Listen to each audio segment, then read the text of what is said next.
예루살렘에서 서북쪽으로 한 105km 정도 떨어진 가이샤라라고 하는 항구 도시입니다. 이 가이샤라는 성경에 두 군데가 나옵니다. 가이샤라 빌립보라고 하는 곳이 있는데, 이 가이샤라 빌립보는 이스라엘의 최북쪽 레바논과 경계선에 있는 바로 그곳에 있습니다.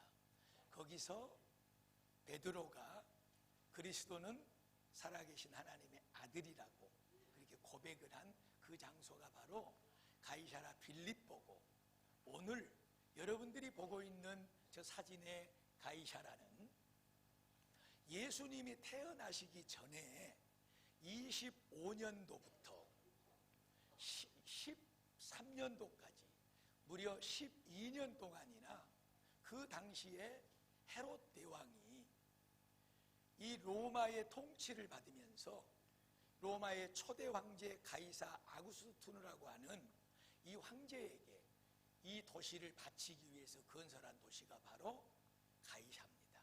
황제의 이름을 따서 만든 항구도시 가이사. 그래서 군사적 요충지고, 그리고 경제 무역의 요충지입니다. 이곳에 무엇이 있냐 그러면 이스라엘 나라를 지배하고 다스리는 로마의 총독부가 저기 있습니다.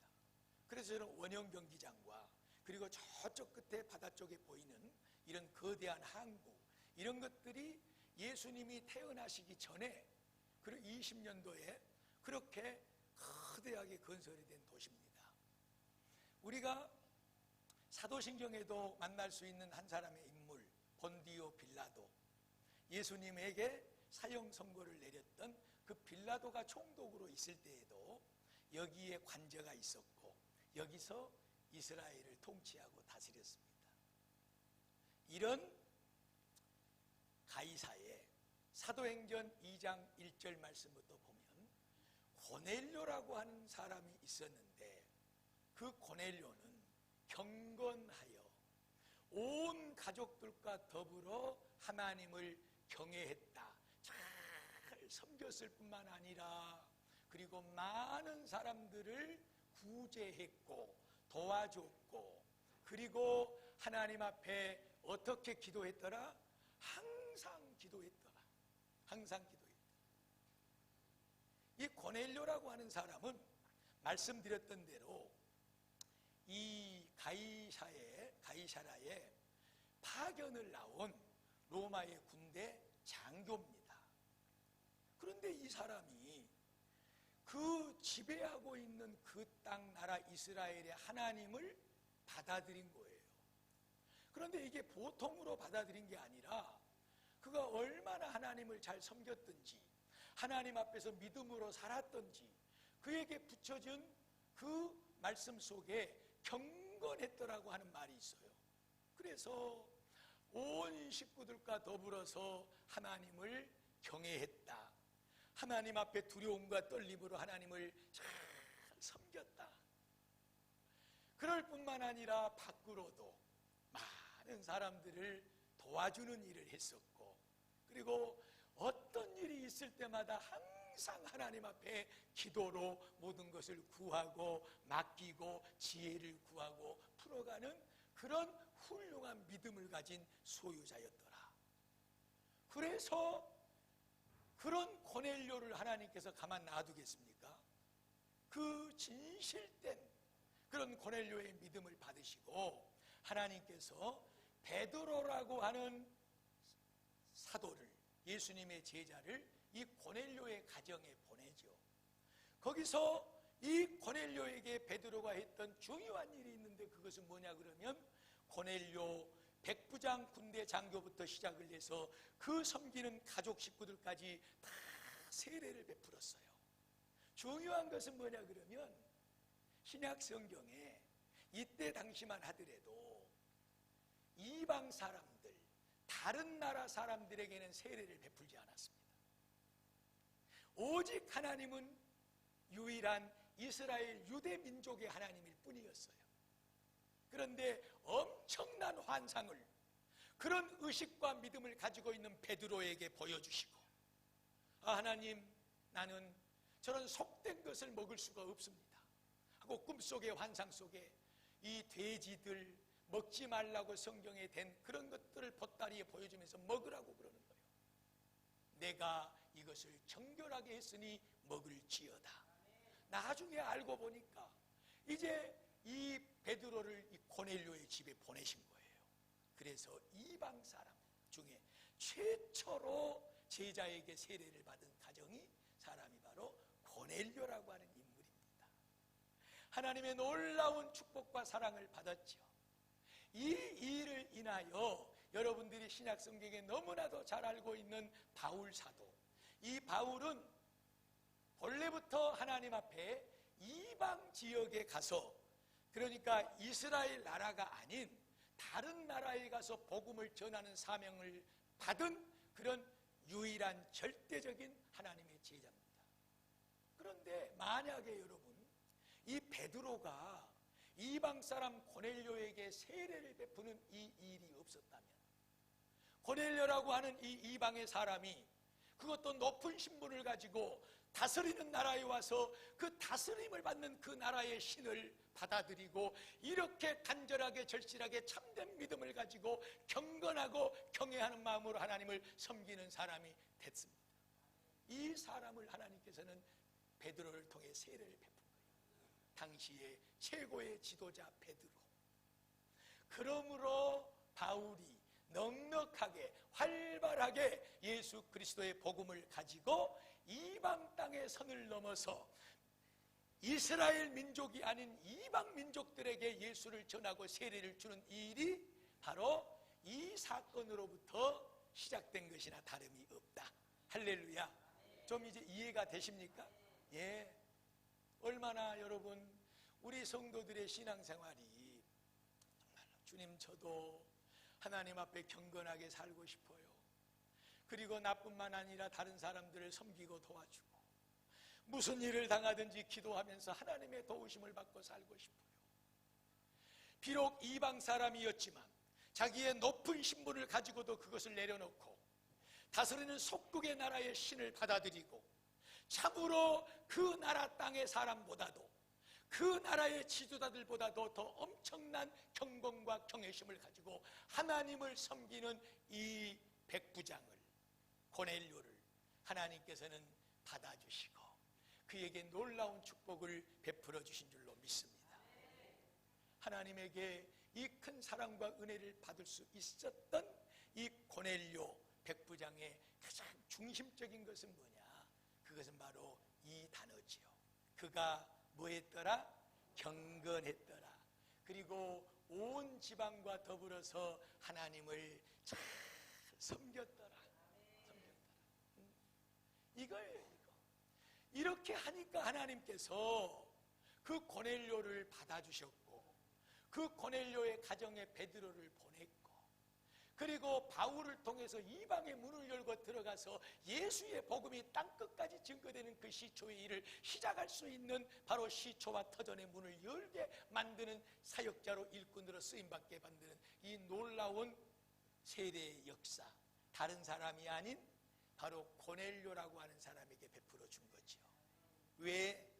그만큼 하나님 앞에 경건했다. 그리고 또 그렇게 하나님을 경외했다.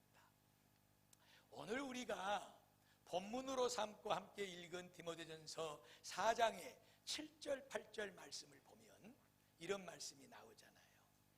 허탄하고 망령된 신화를 버리고 경건에 이르도록 네 자신을 어떻게 해라? 연단해라. 허탄하고 망령된 것들, 이 세상에 우리를 속이고 아무리 귀하고 아무리 소중히 여기고 그것을 보배로 삼고 살아도 결국에는 우리의 인생을 망하는 길로 인도하고 허탄하고 눈물 짓게 만드는 이 세상의 것들에 대하여 모든 것을 내려놓고 너희는 경건함을 이루도록 너희 자신에게 연단을 줄지어다. 육체의 이런 일들도, 육체의 연단도 약간의 유익은 있다. 열심히 뭔가를 위해서 땀 흘리고 애쓰고 노력하면 우리는 그것으로 이 세상에 어떤 유익을 얻을 수도 있다. 그러나 중요한 것은 경건은 범사에 유익하니라. 할렐루야. 이 말씀이 오늘 이 울타리 안에 앉아있지 않고 이 밖에 넘어있는 사람들에게는 아무런 말씀이 아니더라도, 사랑하는 귀한 성도들이여, 오늘 여기 앉아있는 저와 여러분들에게는 축복의 말씀이 되기를 주의 이름으로 축원합니다. 육체의 연습도 우리에게 중요한 것들을 가져다 주는데, 경건의 연습은 범사가 유익하답니다. 모든 것을 복되게 한답니다. 이 경건은 범사가 유익할 뿐만 아니라 금생, 오늘 우리가 살고 있는 이 세상의 삶뿐만 아니라 내생, 하나님의 나라에 이르러서 그곳에서까지 하나님의 축복이 약속되어 있느니라. 할렐루야. 사랑하는 여러분, 경건입니다. 보세요. 경건이라고 하는 말은 유세베이아라고 이렇게 헬라어가 기록하고 있습니다. 이 유세베이아라고 하는 이 어원 속에는 하나님을 절대적으로 의존한다는 거예요. 하나님을 절대적으로 믿고 따른다는 거예요. 무엇이든지 하나님 앞에서 행하고 하나님 앞에서 이루고 살아가는 삶을 경건이라고 그럽니다. 그러니까 경건에 반대되는 말은 뭐냐 그러면 하나님을 등지는 거예요. 하나님을 멀리 떠나는 거예요. 경건은 누구든지 어떤 상황, 어떤 일에서든지 하나님 앞에서 하나님을 철저하게 의지하고 절대적으로 의지하고 그 하나님 앞에 좋은 일도 굳은 일도 실패도 성공도 환난도 풍파도 성공도 할 것 없이 하나님 앞에서 살아가는 삶을 유세베이야, 경건이라고 말하는 것입니다. 이 경건을 뭐해라? 연단해라, 빛나죠. 이 말은 연습해라, 훈련해라 그 말이에요. 이 세상에 무엇인가를 위해서도 우리가 잘하기 위해서 얼마나 땀 흘리고 애쓰고 훈련받고 연습하고 그렇게 해서 유익을 얻고 살잖아요.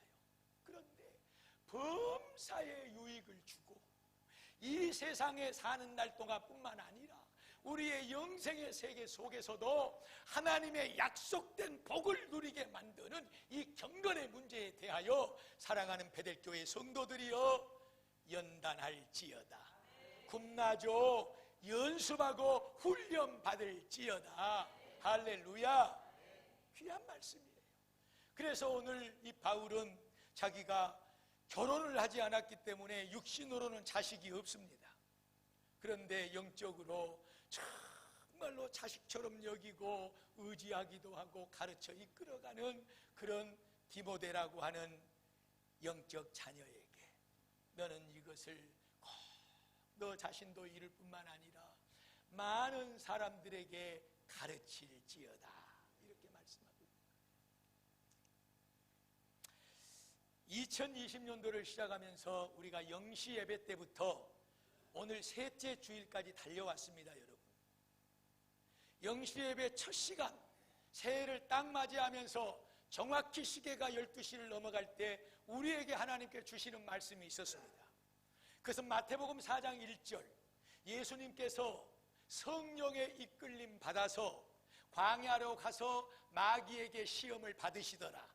그런데 성령에 이끌렸기 때문에 그 성령의 도우심과 능력으로 원수 마귀 사탄의 시험을 넉넉히 말씀으로 이긴 줄로 믿습니다.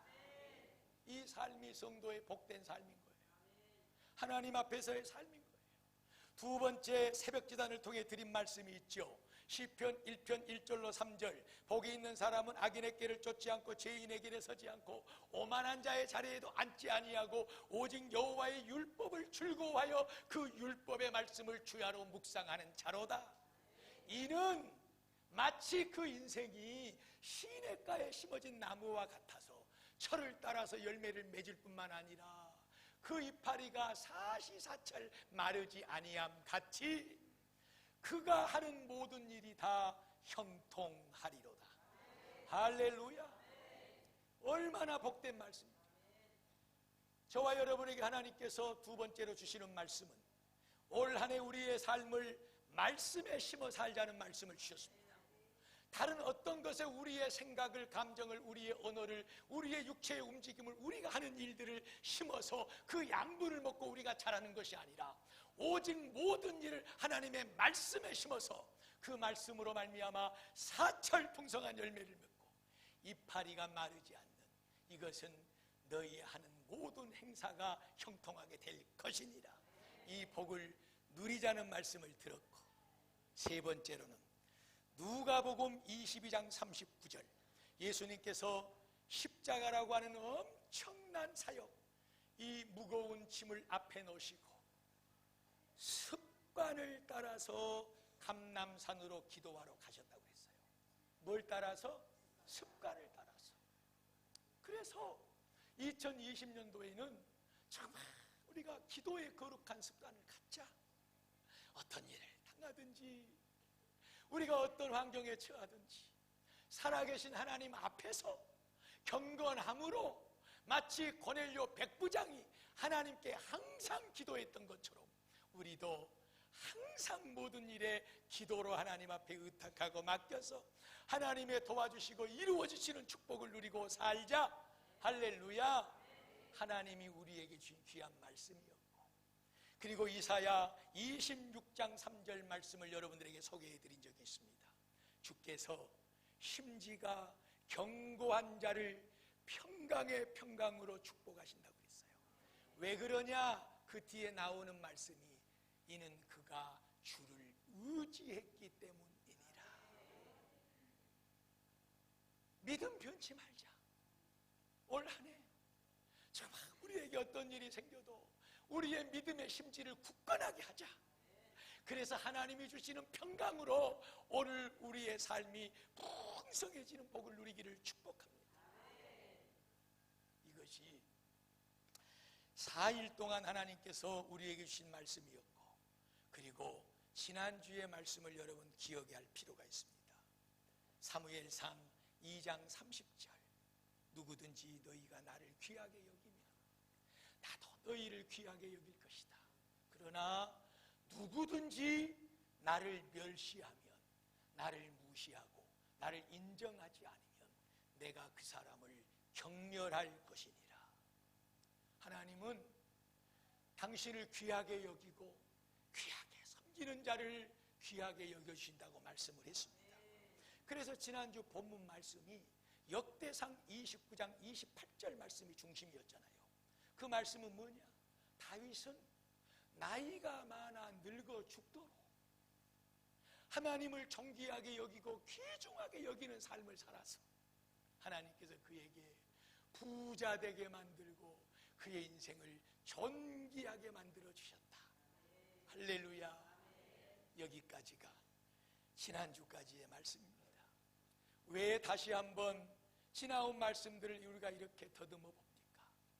얼마나 복된 말씀들입니까? 얼마나 귀한 말씀이고, 우리가 올 한 해도 살면서 얼마나 우리가 누리고 살아야 될 특권이고 그런 권세입니까? 귀한 성도들이요, 어떻게 우리가 이 은혜를 누리며 살 수 있느냐? 그것은 오늘 본문이 소개하는 대로 경건함입니다. 경건함. 하나님 앞에서 모든 삶을 맡기고 믿음으로 살아가는 삶을 유세베이야 경건이라고 말합니다.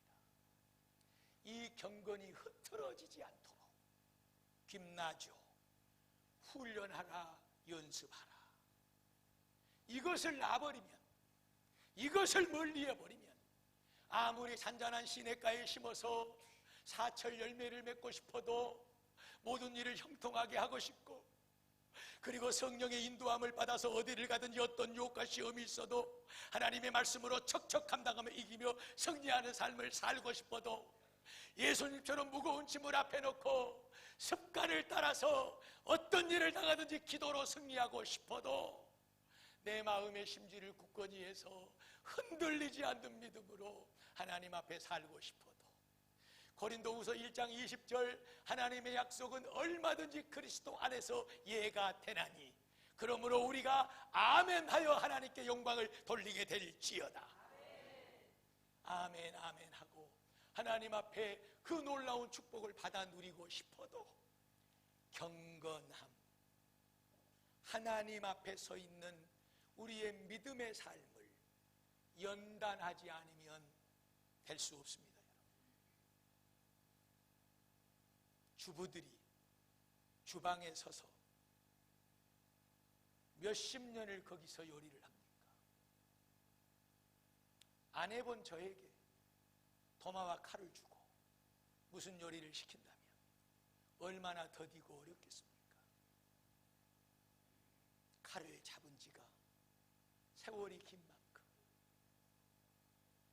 양념통에 양념을 잡아서 스푼에 재보지도 않고 톡톡 쳐 넣어도 맛난 요리가 탄생될 수 있는 것은 그만큼 그 일을 위해서 시간을 쏟았다는 것이고 열정을 투자했다는 것이고 끊임없이 훈련하고 연습했다는 것입니다. 그것의 결과가 사랑하는 가족들의 식탁에 맛난 음식을 올려놓을 수 있는 능력이 되는 것이지요.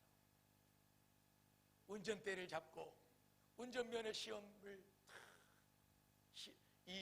통과해서 면허증 이거를 라이센스를 주머니에 잡고 있는 사람이 운전면허 합격했다고 나는 운전 잘한다.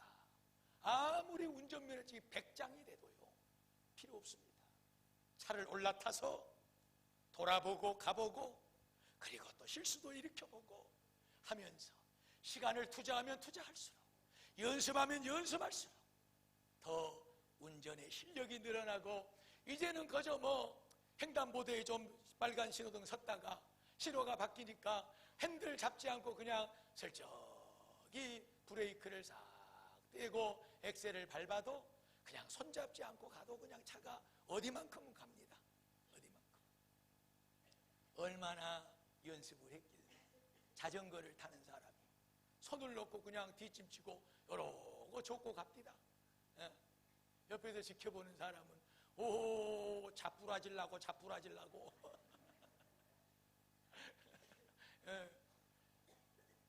그만큼 연습을 했기에 그만큼 붙잡고 있었기에 사랑하는 귀한 성도 여러분 경건을 붙잡아야 됩니다. 하나님 앞에 우리가 서 있는 것을 하나님 앞에 우리의 삶을 앉혀놓는 것을 하나님 앞에 나 자신을 무릎 꿇는 일을 허탄하고 망령된 것들을 버리고 나 자신을 경건하게 만들기 위해서 경건을 연습해야 됩니다. 훈련해야 됩니다. 우리 그리스도인들의 마음입니다. 복음이 없는 사람은 예수의 십자가와 생명의 부활을 믿지 않는 사람은 죽었다 깨어나도 천국 갈 수 없습니다. 이것이 전제되어 있어야 되는 것입니다. 예수가 나와 여러분의 죄를 위하여 십자가에 피 흘려 죽으셨습니다. 그리고 우리의 영원한 생명을 위해서 3일 만에 다시 사셨습니다. 이것이 복음입니다. 우리는 이것을 믿고 하나님의 자녀가 된 하나님의 축복의 사람들인 줄로 믿습니다. 이 귀한 성도들의 내면은 이 복음으로 가득 차 있어야 돼요. 그리고 다른 많은 것들이 있지만 그 중에 중요한 이 복음의 능력을 유지하고 이 능력과 권세 하나님의 자녀된 권세를 풍성하게 누리며 우리를 살아갈 수 있도록 만들어주는 하나님 앞에 경건의 모습은 우리 베델교회에서는 큐티라고 하는 것을 통해서 훈련을 받습니다. 사랑하는 여러분, 큐티를 내려놓지 마세요. 140여 명의 성도들이 큐티 월간지를 받아들고 있고 오늘 또 아마 예배가 끝나면 그 큐티집이 2월달 것이 여러분들에게 보급될 것이고 그리고 많은 성도들이 큐티 주보를 통해서 날마다 정해진 본문을 읽고 그리고 그 말씀을 붙잡고 기도하고 그 말씀을 의지하여 살아가는 일에 훈련되고 있습니다.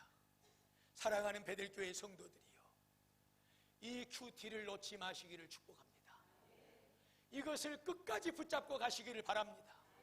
여러분들이 마치 두 손을 넣고 자전거를 페달을 밟으면서 여유있게 길거리를 행보하는 것처럼 그렇게까지 이 큐티를 통해서 나 자신의 삶이 하나님 앞에 경건함을 이룰 수 있도록 연단해 가시기를 축복합니다.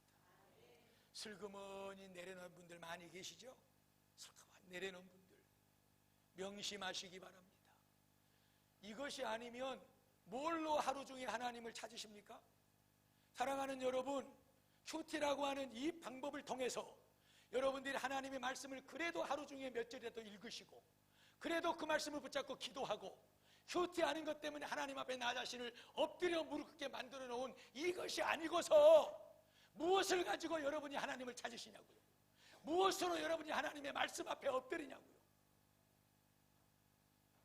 아, 목사님, 나는 그것이 아니어도 충분히 나를 하나님 앞에 경건하게 세울 수 있습니다. 장담하시는 분들은 그렇게 하시면 됩니다. 얼마든지 더 좋은 방법을 가지고 하나님 앞에 여러분의 경건을 이루어 가십시오. 그러나 제가 지금까지 사랑하는 우리 성도들의 삶을 되돌아볼 때 너무나도 바빠요.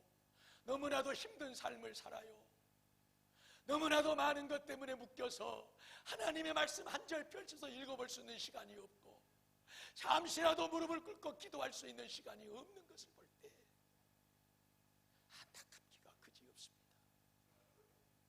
우리 베델교회는 큐티라고 하는 방법을 통해서 성도들의 경건의 삶이 유지되어 가고, 더 부흥해 가고, 더 하나님의 아름다운 복을 누리는 능력의 도구가 될 줄로 믿습니다.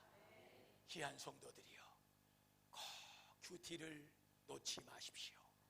이것으로 여러분의 경건을 훈련하십시오. 연습하십시오. 그래서 정말로 모든 범사의 유익함을 얻으시고 금생과 내생에 하나님의 약속의 복을 풍성하게 누리시기를 축복합니다. 나 개인은 그러면 그렇게 한다고 싶을 때, 이제 두 번째로 패밀리 워십, 가정 예배입니다. 이 가정 예배는 얼마나 우리 성도들에게 복의 통로인지 모릅니다. 어제도 이제 10시가 조금 넘어서 집사람하고 둘이 앉아서 그 큐티집 책에 정해놓은 찬송 93장인가요? 부르고, 그리고 또 본문 말씀 아침에 큐티 했지만 한번 또 읽고, 그리고 뒤에 해설 한번 또 돌아가면서 읽고, 옆에 있는 에세이 또 한번 읽었지만 또 읽고, 그리고 은혜 받고 또 둘이 같이 무릎 꿇고 세 가지를 기도했습니다. 첫째는 우리 교회 아픈 환자들을 놓고 기도했고, 두 번째는 교회의 사역들과 또 주일을 놓고 기도했고, 토요일이라, 마지막 세 번째는 우리 가족들, 자녀들을 놓고 기도하고, 기도가 이 세 가지를 하니까 얼마나 절절하고 얼마나 간절하고. 사랑하는 여러분, 가정 예배는 축복의 통로입니다. 나이가 드셨던 젊든 이 축복의 통로를 통해서, 가정 예배를 통해서 하나님의 가정의 거룩함을 유지해 가시기를 축복합니다. 만약에 이 가정 예배가 없다면 맨날 네모난 텔레비 박스에서 세상의 정치 얘기만 나오고 연속극 말만 나오고 이런저런 세상의 노래만 나오고,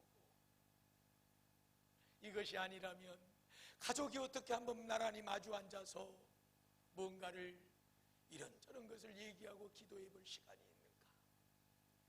사랑하는 베델교회 성도 여러분이요, 경건하셔야 됩니다.